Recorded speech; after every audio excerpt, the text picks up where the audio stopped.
कथा, पुरुषार्थ कथा, सुनो सुनो सिद्धार्थ कथा।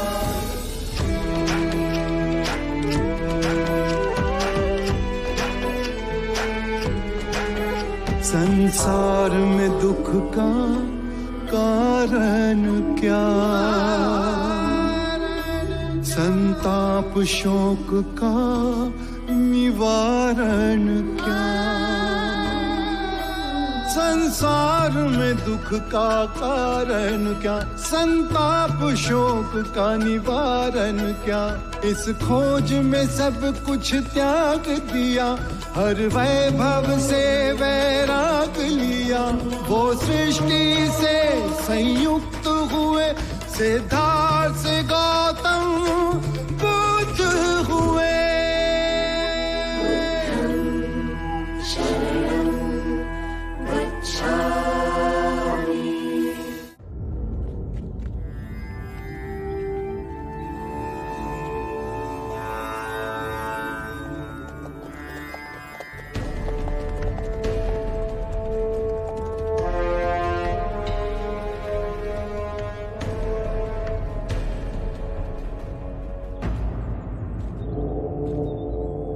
बुद्ध, ये मैं क्या सुन रहा हूं?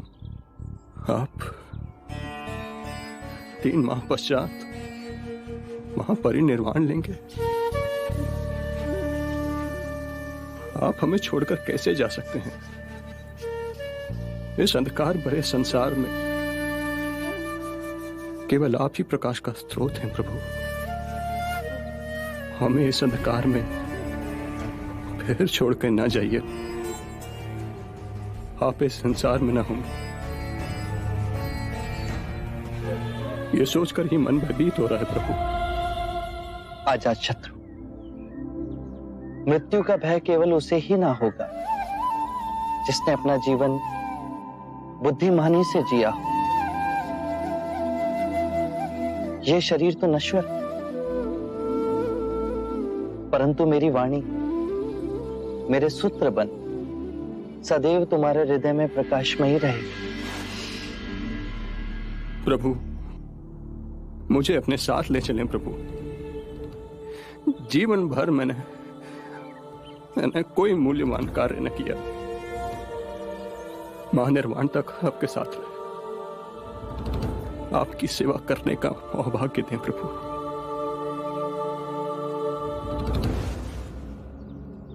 अजातशत्रु,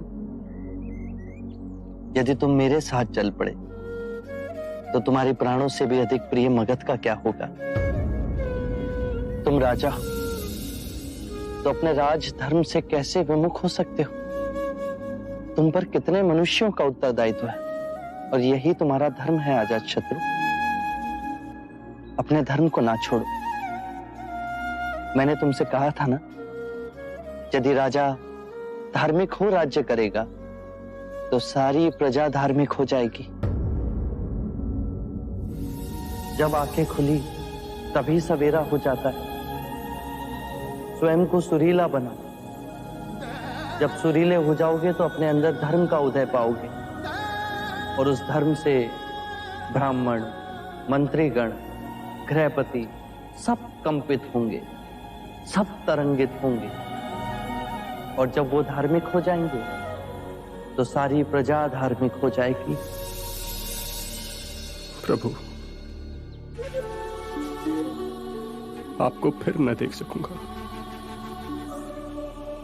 इस भय से मेरा दम घुट रहा है प्रभु। जीवन जीने का एक ही रहस्य है, स्वयं को भय से मुक्त कर दो। ना ही आने वाले कल की चिंता और ना ही बीते हुए कल का रोना और ना ही भयवश किसी के साथ चिपको। जीवन का एक सत्य और समझो अजातशत्रु, यदि तुम किसी व्यक्ति, विचार, वस्तु से चिपकोगे तो उसे गवा दोगे। जिस क्षण तुमने सहायता के लिए हाथ फैलाना बंद किया, उसी क्षण से तुम पूर्ण मुक्त हो जाओगे। प्रभु, मुझे आपको छोड़ना होगा। किंतु आप मेरी अंतिम सांस तक मेरे साथ रहेंगे,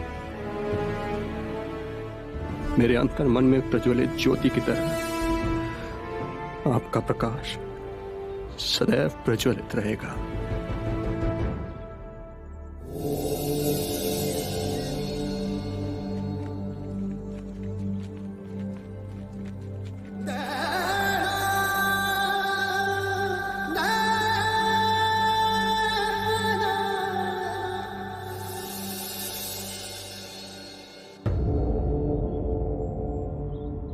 हम जैसे संसारी जीव आपके दर्शन पा कृतार्थ हुए।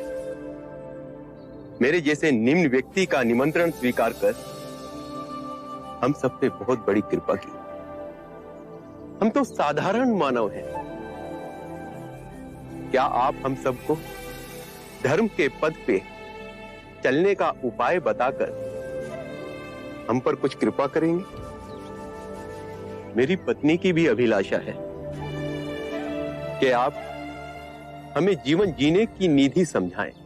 चंड, दाम्पत्य जीवन में सामंजस्य होना अति आवश्यक है।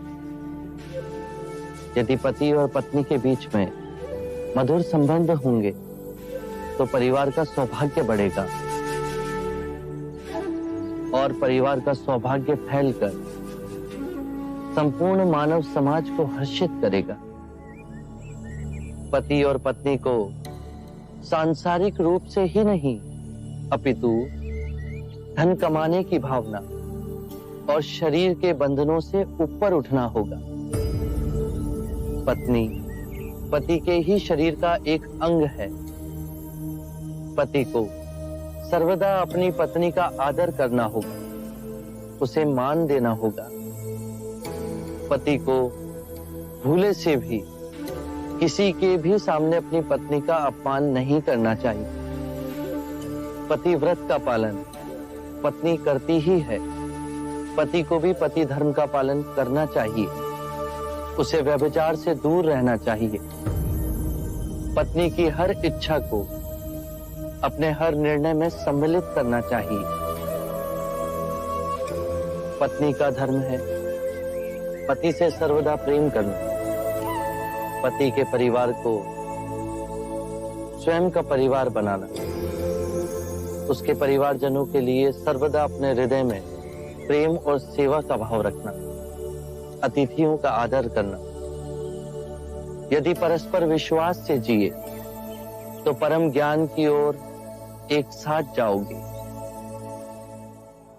कृपा प्रभु, जीवन आपके दिखाए पथ पर चले, उसकी कुछ मूल नियम बताने का सौभाग्य दें।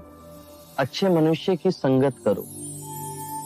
बुरे केवल वो हैं जो ध्यान पूर्वक नहीं जी रहे। वो तुम्हारा भी ध्यान छीन लेंगे। अपने आसपास ऐसा वातावरण बनाओ जिससे आत्मिक वृद्धि हो। जब अंतर्मन शुद्ध होगा तो आपके सभी कृत्य धार्मिक हो जाएंगे। जो भी करो, चाहे अपना व्यवसाय या गृहिणी का कार्य, उसे गहनता से समझकर उत्तम करने की चेष्टा करो। खाना भी पकाओ तो कार्य की तरह नहीं, अभूतपूर्ण अवसर की तरह। अपने और अपने पति के माता पिता, अपने बच्चों और आपके जीवन से जो भी जुड़े हैं उनकी देखभाल करो। केवल अपने लिए स्वार्थी हो जीवन ना जियो। अपना धन, वैभव, सुख, संपदा सब में बांटो। जुआ और नशे से दूर रहो। अपने अंदर नम्रता, कृतज्ञता और साधारण जीवन के पौधे को सींचो और उपजाओ। जब भी समय मिले भिक्षु से संपर्क कर ध्यान साधना का अभ्यास करो। उससे चिंता और कलेश मिटेंगे और आपके अंदर परम शांति का उदय होगा। स्मरण रहे, हर सवेरे जब आंख खुलती है तो हमारा नया जन्म होता है और इस दिन क्या करना है वो अत्यंत महत्वपूर्ण है। मनुष्य कृतज्ञ भाव से जीना भूल गया है। सांसारी को यह स्मरण रहे कि उसे क्या क्या संपदा मिली है। वृक्ष मिले, पुष्प मिले, वायु मिली, जल मिला, आकाश मिला। ये संपदा हमने तो नहीं कमाई। इन सभी के लिए अपने अंतर में धन्यवाद का भाव हो। कृतज्ञ भाव से हर दिवस को जीते हुए सोचो। यदि बहुत कुछ नहीं सीखा तो कुछ तो सीखा।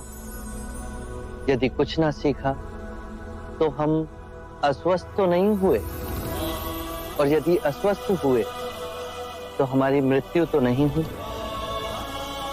यदि कृतज्ञ भाव से भरकर जिएंगे तो इस सुंदर जीवन के प्रति पुष्प के समान खिल जाओगे।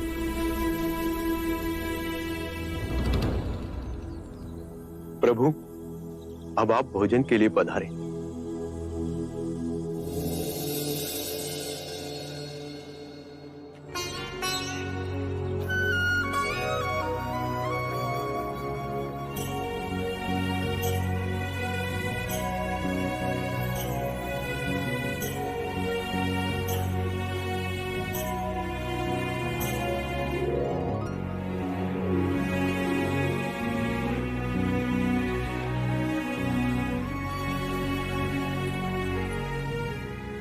देखिए, आपने बुध को शुक्र माधव तो परोसा ही नहीं। जाइए जाकर परोसाइए। अरे हाँ, ये तो मैं भूल ही गया। जी। मैं अभी परोस के आता हूँ।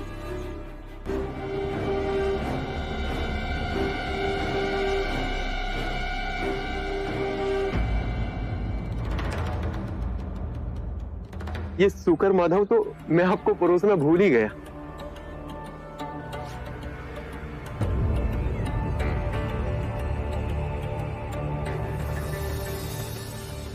ये शुक्र माधव बड़े प्रयास से मैंने चंदन के वृक्ष से तोड़ा है। बड़े प्रेम से मैंने आपके लिए बनवाया है।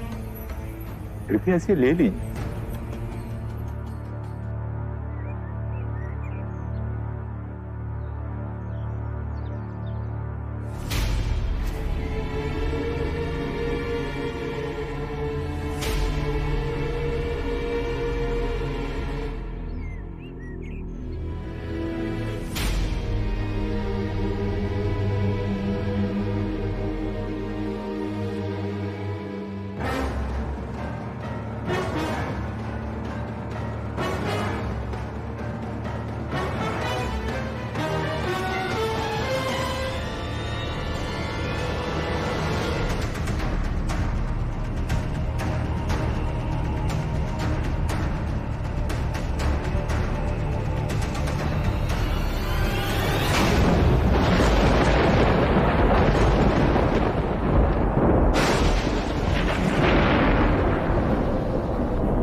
ये बिजली की चमक, ये बादलों का गरजना,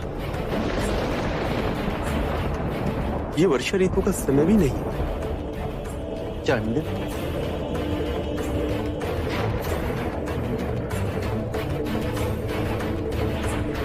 चंद, बचे हुए शुक्र माधव को धरती में गाड़ाओ। भूले से भी किसी को मत खिलाना।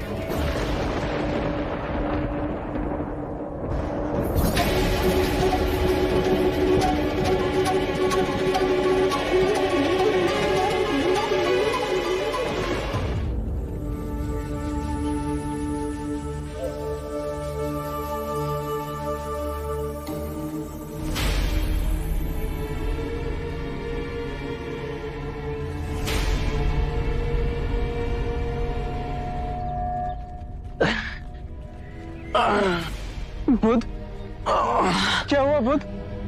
आनंद, हम कुछ देर यहीं रुकेंगे। अनिरुद्ध,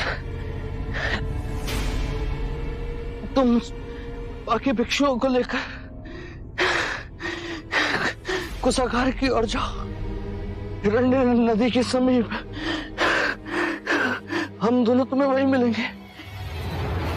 आनंद, तुम इस वृक्ष के नीचे मेरा आसन लगाओ। जी बुद्ध। मैं कुछ समय यहीं विश्राम करूंगा। जी।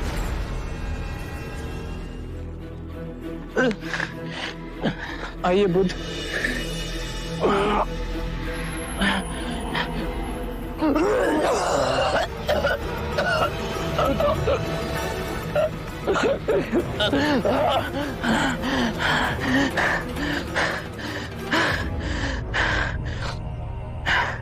आनंद, बहुत प्यास लगी, जल्दी जाकर मेरे लिए चल ले आओ।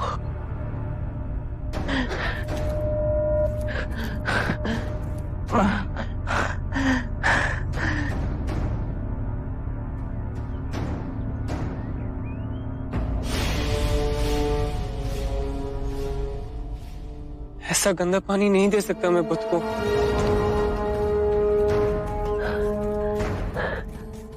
बुद्ध, आनंद, जल लाए, मुझे बहुत प्यास लगी। बुद्ध, वहां का जल बहुत गंदा है, आपके पीने योग्य नहीं है। कलकत्ता तक रुकिए, वहां का जल मीठा और निर्मल है। वहां जाते ही मैं आपके जल पीने का और स्नान करने का प्रबंध कर दूंगा। आनंद, इस भिक्षा पात्र में जल लाओ, जल स्वच्छ है, जल्दी जाओ। जी बुद्ध।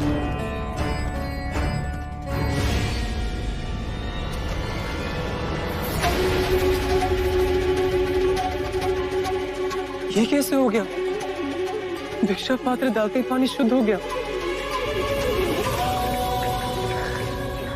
बुद्ध,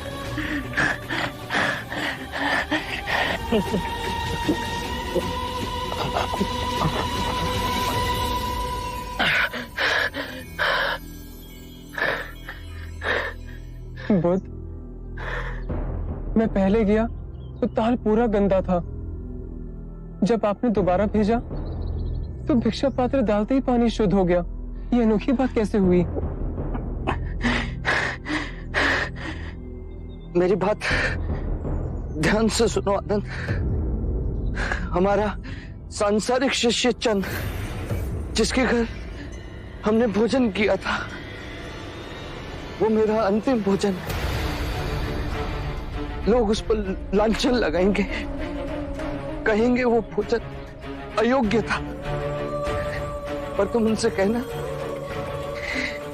कि मुझे जीवन में 2 ही भोज अविस्मरणीय और रुचिकर लगे। प्रथम भोज जो मैंने परम सत्य पाने से पूर्व ग्रहण किया, और दूसरा जो महापरिनिर्वाण से पहले मैंने ग्रहण किया। चांद को व्यथा नहीं हो, उसे प्रसन्नता हो कि उन 2 भोजन में से एक भोजन उसने मेरे लिए परोसा था।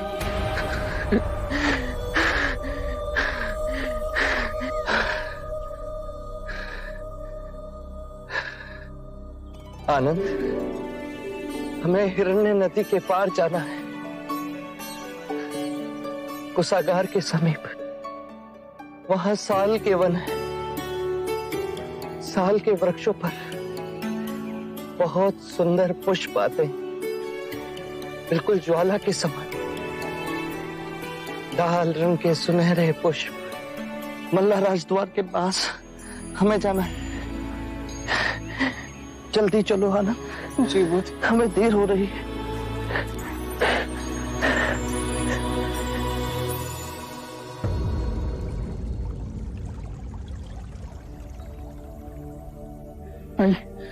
आराम से बता रहा।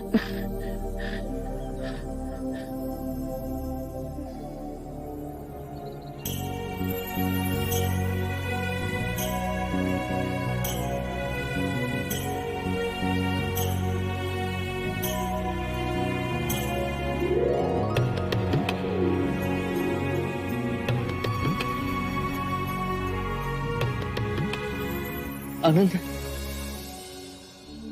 इन दोनों वृक्षों के नीचे मेरा बिछोना बिछा दो। मैं यही विश्राम करूं। जी बुद्ध। अनिरुद्ध,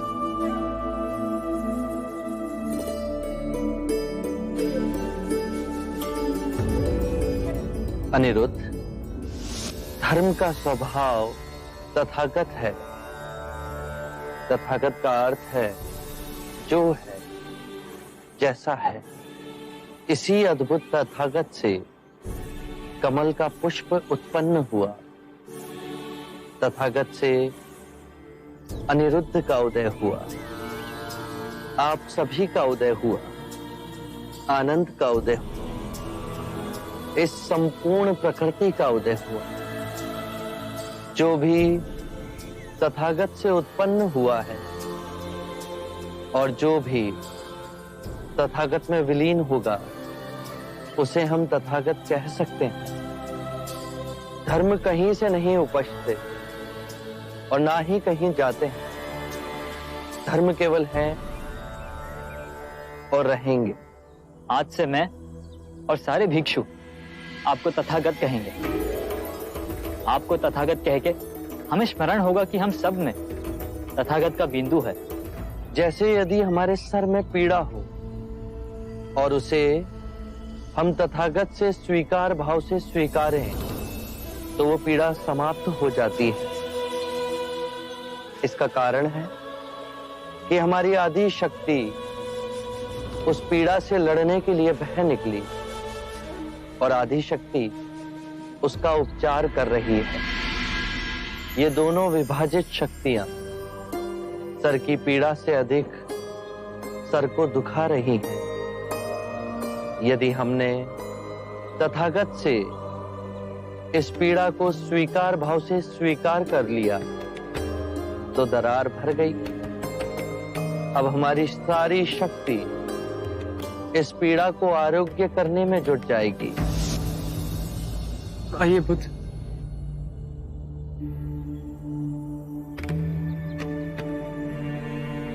बुद्ध, अपने जीवन में अदृश्य सत्य को भी अपने में यथार्थ कर हम दीन आत्माओं को दिखाया है आप।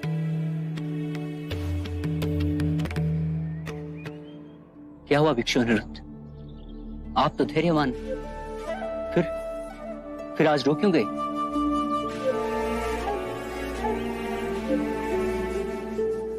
प्रिय भिक्षु, मुझे आज आभास हुआ है कि बुद्ध आज रात्रि ही निर्वाण को प्राप्त होंगे।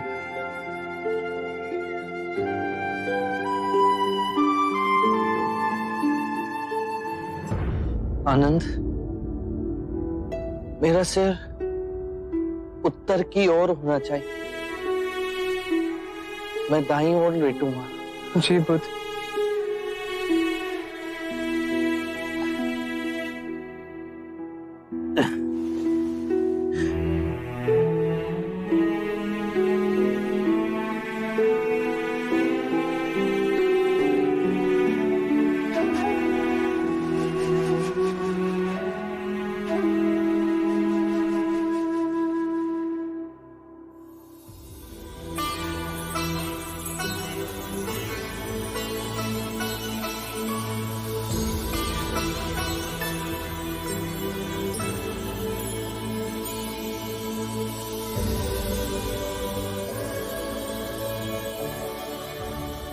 देखो आनंद,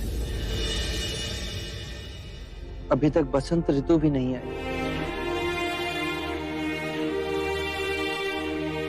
और इन शाल के वृक्षों पर कैसे लाल पुष्प भर इन्हें झुका रहे हैं।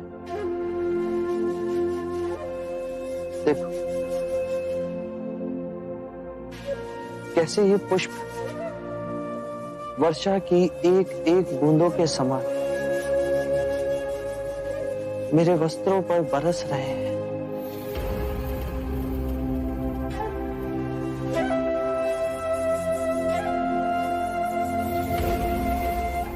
कितना सौंदर्यवान है ये वन। और वहां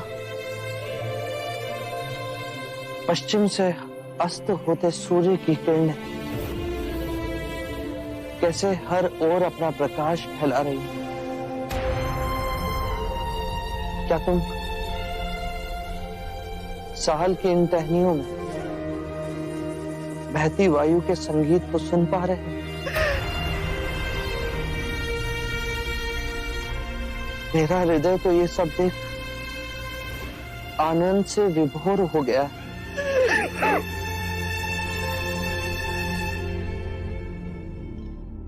मेरे प्रिय भिक्षु, यदि तुम सच्चे हृदय से मेरे प्रति आदर और आभार व्यक्त करना चाहते हो तो धर्म को ही अपना कर्म बनाओ। हर क्षण को ध्यान में जियो।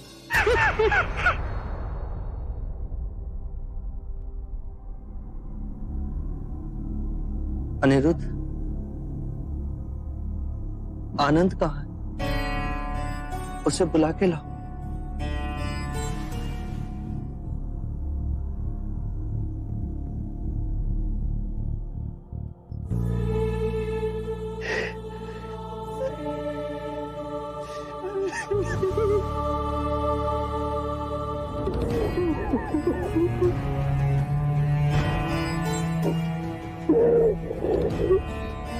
शांत हो जाओ आनंद। तुम्हें यूं रोता देख बुध व्यथित हो जाएंगे। शांत हो जाओ। चल, वो तुम्हें बुला रहे हैं।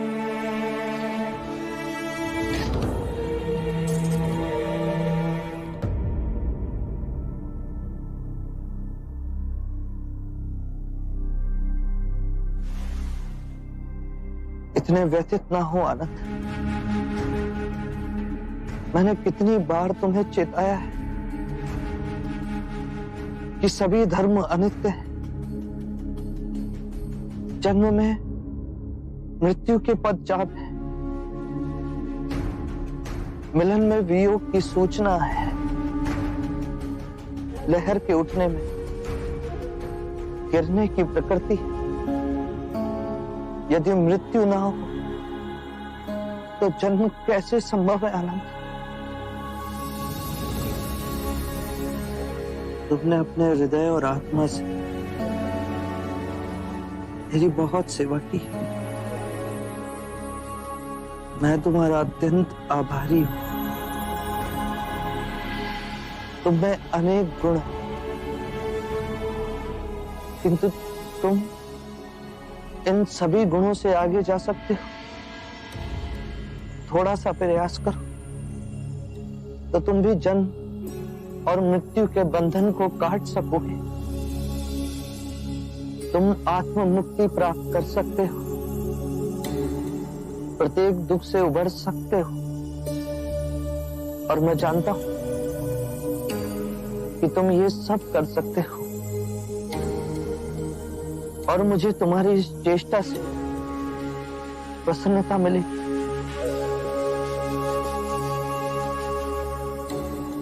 आनंद की 4 विशेषताएं हैं। वो नम्र वाणी बोलता है, उसे जो मिलता है वो उसमें प्रसन्न होता है।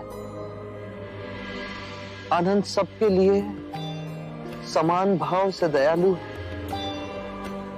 और आनंद का चुप रहना किसी को अच्छा नहीं लगता, मुझे भी नहीं। आनंद, तुमने कारण ना पूछ सर्वदा मेरी बात मानी। मेरे देह त्यागने के बाद बहुत से कार्य तुम्हें करने हैं। तथागत, कृपया आप यहाँ दया ना त्यागिए। कुशीनार मिट्टी के घरों से बना एक छोटा गांव है। आपके महान निर्वाण के लिए इससे कहीं अधिक श्रेष्ठ स्थान है। राजगृह है, आपकी प्यारी श्रावस्ती है, कौसंबी है, वाराणसी है। कृपया ऐसे स्थान का चयन कीजिए जहां आपको अधिक से अधिक लोग देखने के लिए आए और आपके अंतिम दर्शन पा सके। आनंद, कुशीनारा तथागत को बहुत रुचिपूर्ण लगा।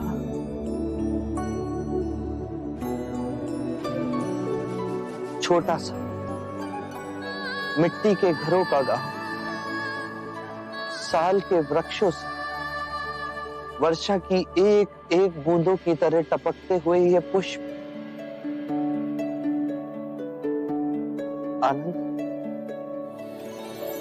देह त्यागने से पहले देखो मुझ पर किस तरह बरस रहे हैं।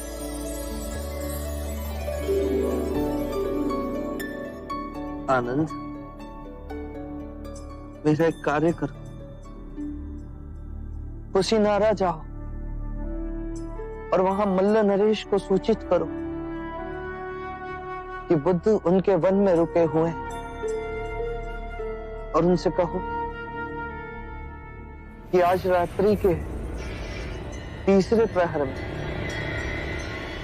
बुद्ध महापरिनिर्वाण लेंगे।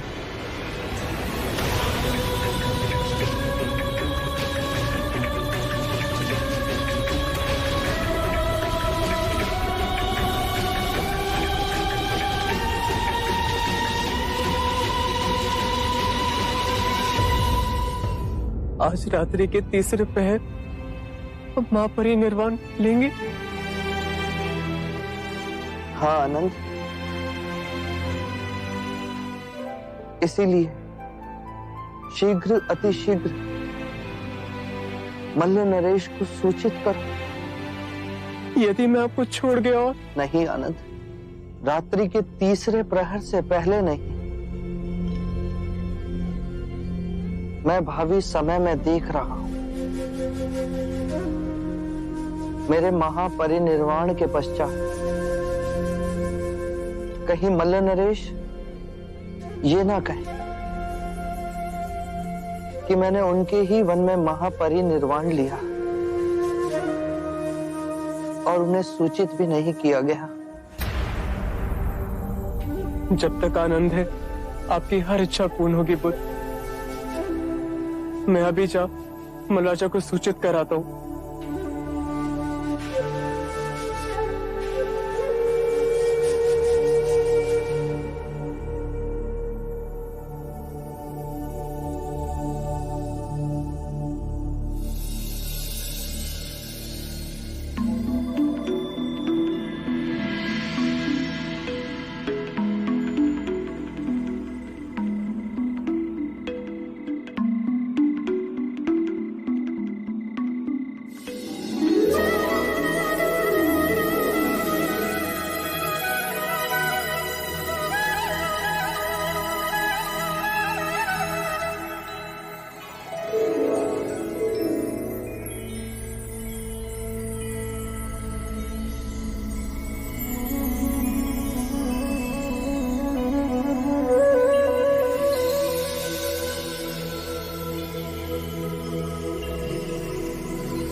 याद रहे,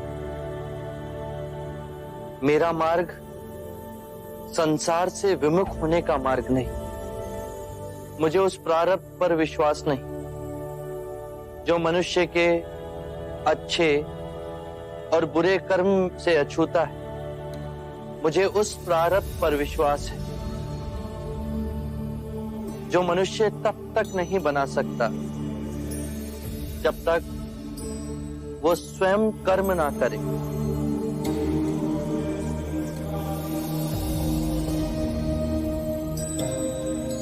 हमने मां समान पृथ्वी को दुखदाई बना दिया। संपूर्ण संसार दुख और पीड़ा से तड़प रहा, परंतु ये संसार दुख और पीड़ा का संग्रह नहीं। इस संसार में बुद्ध का निवास हो सकता है, किंतु उसके लिए हमें स्वयं बुद्ध को जगाना होगा। और अब उसका उत्तरदायित्व आप सब पर है।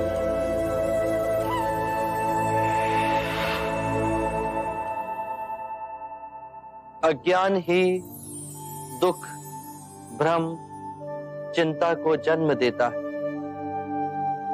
क्रोध, लोभ, अभिमान, स्वाभिमान, ईर्ष्या इसी अज्ञान की संतान है। माया का खेल विपरीत का है, दो रूपों का है, परंतु जीवन और मरण दो नहीं, एक ही है। हमें इस भ्रम को दूर करना है। यदि एक बार ये भ्रम दूर हो गया तो हम अपना संपूर्ण जीवन कारावास में नहीं, स्वतंत्रता में जी सकते हैं। शील, समाधि, प्रज्ञा और आर्य अष्टांग मार्ग से इस भ्रम को दूर किया जा सकता है। एक बार पुनः दोहराता हूं, सम्यक ज्ञान, सम्यक विचार, सम्यक वाणी, सम्यक कर्म, सम्यक आजीविका, सम्यक प्रयास, सम्यक चेतना और सम्यक एकाग्रता।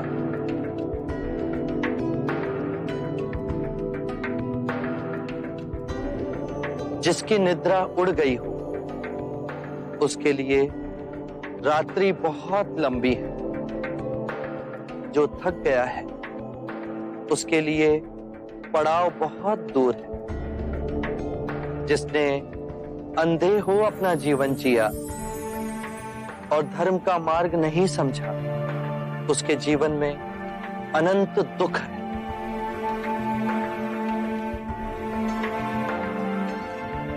किसी भी बात पर, चाहे वो आपने कहीं पढ़ी हो या किसी महानुभाव का कहना हो या मेरे ही कहे हुए वचन ही क्यों ना हो, सहजता से विश्वास मत करना। जब तक वो तुम्हारी बुद्धि, तुम्हारे विवेक और तुम्हारे सामान्य समझ की कसौटी पर खरा ना उतरे।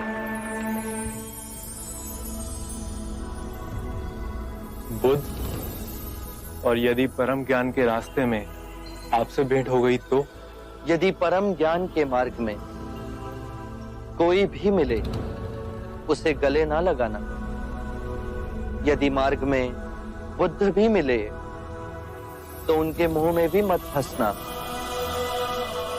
चाहे उस मार्ग पर तुम्हें पिता ही क्यों ना मिले, उनके मोहवश भी मत आना। अपने जीवन को पूर्ण स्वेच्छा से जीना, किसी के बंधन में ना जीना।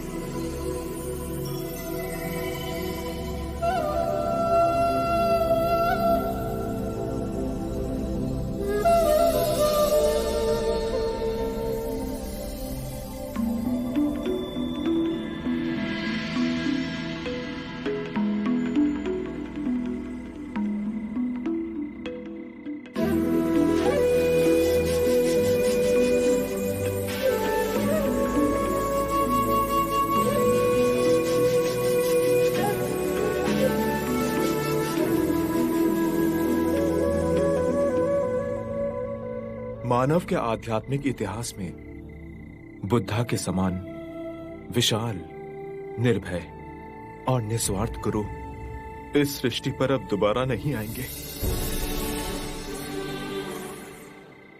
जो करुणामयी हमारे ध्यान में आकर के हमें परम ज्ञान सूत्र समझा गए, जो प्रेमवश हमें अष्टांगिक मार्ग का संदेश सुनाकर चले गए, जो काल का चक्र चीर आने वाली शुद्ध मानवता को भी धर्म के पथ पर चलने की दिशा दिखा गए।